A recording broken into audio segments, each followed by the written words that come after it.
बोलो सतगुरुदेव की जय हो।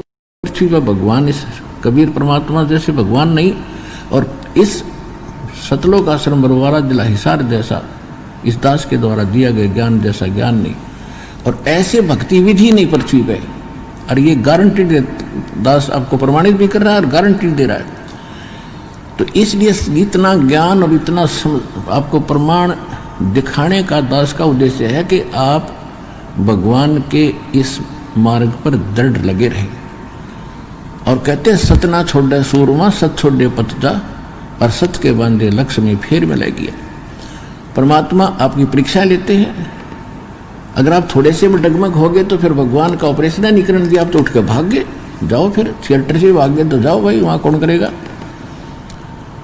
तो इस प्रकार आप जीने बहुत दृढ़ रहना पड़ेगा। ये कोई डूम बाट के गीत नहीं, और दास कोई रोजी रोटी के लिए सांग नहीं जोड़ रहा। 2 रोटी भगवान ने दे रखी थी। जूनियर इंजीनियर की पोस्ट थी, civil department irrigation department Haryana में, और अपनी मर्जी से उस पोस्ट को त्याग कर भगवान के आदेश अनुसार इस परमार्थ काम पर दास लगा है।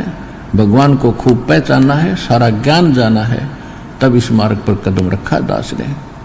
ये तो निश्चित हो जाना।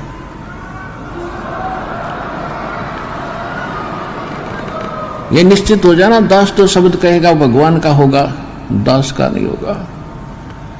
आपको विश्वास कब होगा? वो आपकी बुद्धि व बालकाली कद समाप्त होगी, उसके इंतजार है। जो हमारे शिष्य हो गए हैं, नए नए आए हैं, पुराणों की तरह खत्म होगी यह शंका। नए नए जो बच्चे हमारे बने हैं, नाद के जो बच्चे हैं हमारे, 2 प्रकार से संसार बताया है। एक तो माता पिता से बनता है, उसको बिंद कहते हैं, बिंद का परिवार। और एक नाद के बच्चे होते हैं जो परमात्मा से दीक्षा ले ले, गुरु जी से दीक्षा जो ले लेते हैं, तो वो गुरु जी के बेटा बेटी हो गए उस दिन से, जिस दिन उन्होंने नाम लिया, उस दिन उनका जन्म है। तो आज जो पुराने बच्चे हैं, बड़े काफ़ी समय से दीक्षित हैं, वो तो सब समझ चुके हैं, वो तो निरसंशय हो चुके। जो नए बच्चे हैं, दीक्षा ले भी ली है, 1.5 साल हुआ है, ज्ञान अभी पूरा समझ में आया नहीं है, तो बालक है अभी। अब जैसे बालक कोई पेन उठा लेता है और उस पेन को उठा के अपने पिताजी से पूछता है, पापा जी ये क्या है? वो कहता है बेटा पेन है। वो कहता है कि पेन है, पेन है।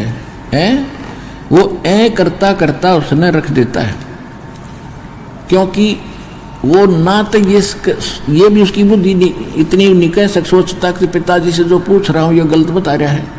इतनी उसकी बुद्धि काम नहीं कर रही, पिताजी कह क्या रहे हैं। वो ए करता, ना तो वो नकारता है कि पिताजी गलत बोल रहे हैं, और ना उसका समझ मारियो कह के रही क्या चीज़ है, इसने पेन कह रहे हैं। तो जब वो बच्चा थोड़ा सा बड़ा हो जाता है तो उसकी मिट जाती है, और फिर उसको कहते हैं बेटा वो पेन ला उठा के, बेटी भाग्या जाता है, पेन उठा के लाता है। उस दिन उसकी मिट गई। तो जिस दिन आपकी वह मिट जाएगी, उस दिन देखियो 2 हाथ भगवान के।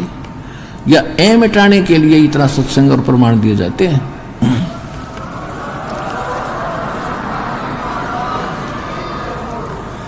तो क्योंकि आप हमारे बच्चे हो गए, शिष्य हो गए, आपको इतना तो ज्ञान हो गया कि जो गुरु बोलते हैं वो सत्य है। लेकिन उन नकली गुरुओं के पास वह सत्य भी नहीं थी। गुरु भी असली हो, असली गुरु ही सत्य बोलते हैं। तो इस पूरे पृथ्वी ब्रह्मांड में, 21 ब्रह्मांड में, इस पृथ्वी पे आज सत्य भक्ति बताने वाला, सच्चा ज्ञान देने वाला कोई संत नहीं है इस दास के अतिरिक्त। या आज ये मिट जाओ आपकी, चाहे 2 वर्ष के बाद मिटेगी, सच्ची पावेगी, नो की नो। और जब ये मिट जाएगी तभी भक्ति आपकी प्रारंभ होगी। गीता अध्याय नंबर 2 के श्लोक 53 में कहा कि अर्जुन, जब भिन्न भिन्न प्रकार के विचलित करने वाले वचनों से तेरी बुद्धि हटकर एक तत्व ज्ञान, परमात्म ज्ञान पर स्थिर हो जाएगी, तब तो तू योग को प्राप्त होगा, तब तो तेरी भगत बनेगा और भक्ति स्टार्ट होगी। ना तो डगमग आदमी कभी भक्ति कर ही नहीं सकता। तो यहाँ परमात्मा भी कहते कह कि विष्णु भी साधो, मैं तो हूँ विश्वास में। और विश्वास दास करा कर छोड़ देगा कि कबीर इज गॉड, क्योंकि सारे प्रमाण है। शिक्षित है, सब सदग्रंथ हमारे पास है। ऐसे मालिक ने इंस्ट्रूमेंट दे दिए कबीर भगवान ने बनवा के, घर बैठे देखो, मोबाइल में देखो, अपने डाल कर सत्संग, और 6 जगह मिलाओ, किसी से प्रमाणित करवाओ। अब सोना तो सोना ही रहेगा, चाहे किसी पर जांच करा लियो। तो दास ने आपको वो हीरे मोती लाल दे दिए हैं जो आपको अध्यात्म मार्ग में धनी बनावेंगे।